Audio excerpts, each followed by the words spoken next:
Hey YouTube, well here we are in Belton, Texas in February, which down here we call springtime. And behind me is a large stone building that I just finished doing a wash on. This video is just a quick overview of the process I went through to wash this building. I hope it's good information. I hope you'll like and subscribe, and make sure to check the description for any links. And I'll also put my contact information down there too, in case you need help washing a building in Belton, Temple, Killeen area. Thanks guys, have a great day. In this video, I'm working on a very prominent commercial building in southern Belton, Texas, on the corner of 35 and Holland Road. There is a lot of stone in this building, and it's not been cleaned for, well, honestly, it's probably never been cleaned since it was built. So this algae and whatever's growing in the stone is very well embedded, and it's a big project to get everything cleaned up and get this rock back to good condition. In a couple of these clips, you're going to see me using a red soft wash sprayer, and the reason for that is that this being such a big building, I couldn't get the hoses around it and still have enough pressure to spray, and I didn't have access to get a vehicle around it.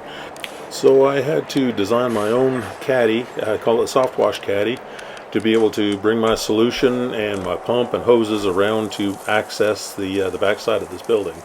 For those that don't know, when I say soft wash, what I mean is literally we wash the building. So instead of using a pressure wash, which is the pressure of water that cleans the building, in the soft wash system we use a chemical clean. So literally showering the stone rather than pressure washing it, and it's a gentle chemical clean, so you don't worry about the pressure of the water tearing things up. Think of it as taking a shower. You don't use a fire hose, you use a bar of soap and a shower. The other advantage to soft wash too is that it actually kills the algae that is alive on the stone. So all the black staining that you're seeing on this rock is a living organism, and if you pressure wash, you're removing the stuff on the surface, but you're leaving the roots that are embedded down in the rock. And eventually, well, before too long actually, that algae and that living organism is going to regrow and come back. With the chemical wash, we're actually killing and destroying the roots that are embedded in the rock, and that'll give you a lot longer time frame before you need to re-clean.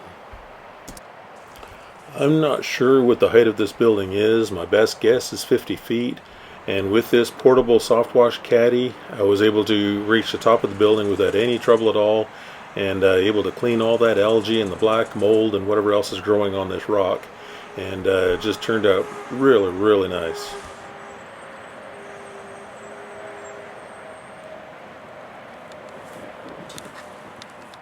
In this part of the video, we're coming around to the section of the building that faces the highway, faces Highway 35. So if you pass this building, make sure to check it out, and you'll see how clean it's turned out. It looks really nice now. Now again, with the rock, this algae and this live organism gets very embedded in the rock, and you'll see a small area up in the center near the top that I had to retreat. But once I did, it all cleaned up beautifully. Now there's areas on these jobs that soft wash isn't always the best option, or maybe it's an option that you combine with other things. So on this job, the flat work in the front, the concrete walkways and some of the driveway, the best way to clean that was with a pressure washer and a surface cleaner. So here I am working my way down the front walkways, and would clean that with the surface cleaner and then come back and kill all the algae and whatever else might be growing on it, and clean and pristine just like new. So if you're in the Belton, Texas or Temple, Texas area and you need help cleaning a building, then check the description for my contact information, and feel free to contact me, and we'll see if I can help you out. Thank you guys. You have a great day.